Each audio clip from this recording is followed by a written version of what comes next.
आज हम इस वीडियो में पढ़ने वाले हैं चंद्रयान 1 और चंद्रयान 2 के बारे में।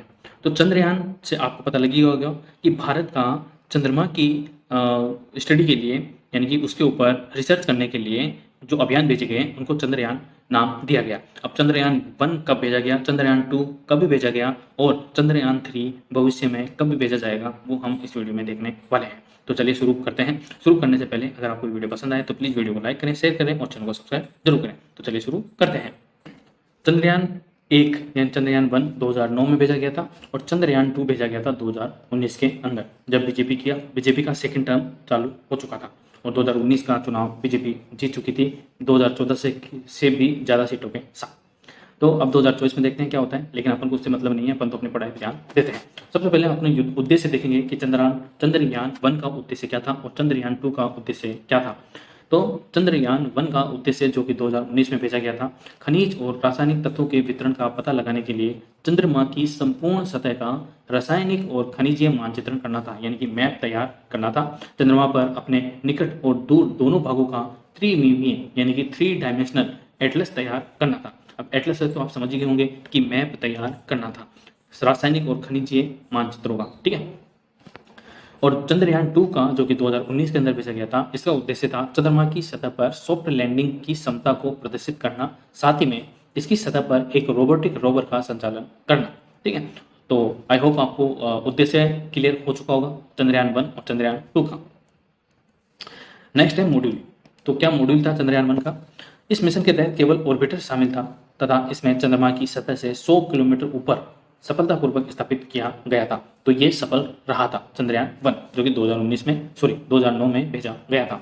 चंद्रयान 2 मिशन के अंतर्गत ऑर्बिटर, लैंडर विक्रम और रोवर प्रज्ञान शामिल थे। तो आपको ध्यान रखना है, चंद्रयान 1 के अंदर केवल ऑर्बिटर शामिल था, ठीक है, और उसका कोई नाम नहीं रखा गया था। जबकि चंद्रयान 2 के अंदर ऑर्बिटर शामिल था, साथ में लैंडर भी शामिल था जिसका नाम विक्रम था और रोवर भी शामिल था जिसका नाम प्रज्ञान था। हालांकि लैंडिंग के दौरान लैंडर से संपर्क टूट गया था, तो ये आंशिक सफल रहा। तीसरा है निष्कर्ष क्या निकलता है चंद्रयान 1 से और चंद्रयान 2 से। तो चंद्रयान 1 से निकलने वाली जो निष्कर्ष है वो देख लेते हैं। इसने चंद्रमा की सतह पर जल यानी कि H2O और हाइड्रोक्सिल OH का पता लगाया था। 2009 में ही पता लगा लिया था हमने कि वहां पर चंद्रमा की जो सतह पर है जल का कुछ अंश है। इसने महासागरीय मैग्मा परिकल्पना की पुष्टि की। यह तथ्य दर्शाता है कि चंद्रमा कभी पूर्णतः पिघली हुई अवस्था में था, यानी कि लिक्विड फॉर्म में था, तरल अवस्था में था। इसने चंद्रमा की सतह पर नए स्पाइनल युक्त एक प्रकार का खनिज चट्टान का पता लगाया था। इसने एक्सरे संकेतों के माध्यम से चंद्रमा की सतह पर मैग्नीशियम, एल्युमिनियम, सिलिकॉन, कैल्शियम की उपस्थिति पुष्टि की है। तो ये था चंद्रयान 1 का निष्कर्ष कि क्या क्या फायदा हुआ था हमको चंद्रयान 1 मिशन से। अब चंद्रयान 2 से हमें क्या क्या फायदा हुआ ये भी देख लेते हैं। जैसे कि मैंने कहा कि चंद्रयान 2 आंशिक सफल रहा, तो पूर्णतः असफल नहीं रहा है, आंशिक सफल रहा है, ठीक है। इसने चंद्रमा के मध्य और उच्च अक्षांशों पर भिन्न स्तरों वाले ऑर्गन 40 की उपस्थिति की पुष्टि की। इसने चंद्रमा की सतह पर क्रोमियम और मैंगनीज की मौजूदगी का भी पता लगाया। इसने उपसतही बर्फ जल के साक्ष्य का पता लगाया और ध्रुवीय क्षेत्रों में चंद्रमा की स्थलाकृतिक विशेषताओं की उच्च रेजोल्यूशन आधारित मानचित्र तैयार किया। रेजोल्यूशन तो आप समझते होंगे ना कि सुपर अमोल्ड और सुपर अमोल्ड डिस्प्ले के मामले में सैमसंग का कोई मुकाबला नहीं है। यहाँ तक कि एप्पल भी अभी जो आईफोन 15 आने वाला है उसके अंदर वह सैमसंग के डिस्प्ले लेने वाला है, सुपर अमोल्ड डिस्प्ले।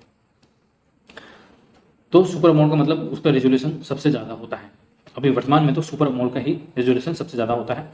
इसने पहली बार सूर्य के सक्रिय क्षेत्र के बाहर माइक्रो सोलर फ्लेयर्स की उपस्थिति का पता लगाया है। यह सौर कोरोना की तापीय व्यवस्था के कारणों को समझने में भी मदद करेगा। तो ये तो हो गया हमारा चंद्रयान 1, चंद्रयान 2। अब जो चंद्रयान 3 है उसको अभी जो इसरो है उसने घोषणा की है कि दिसंबर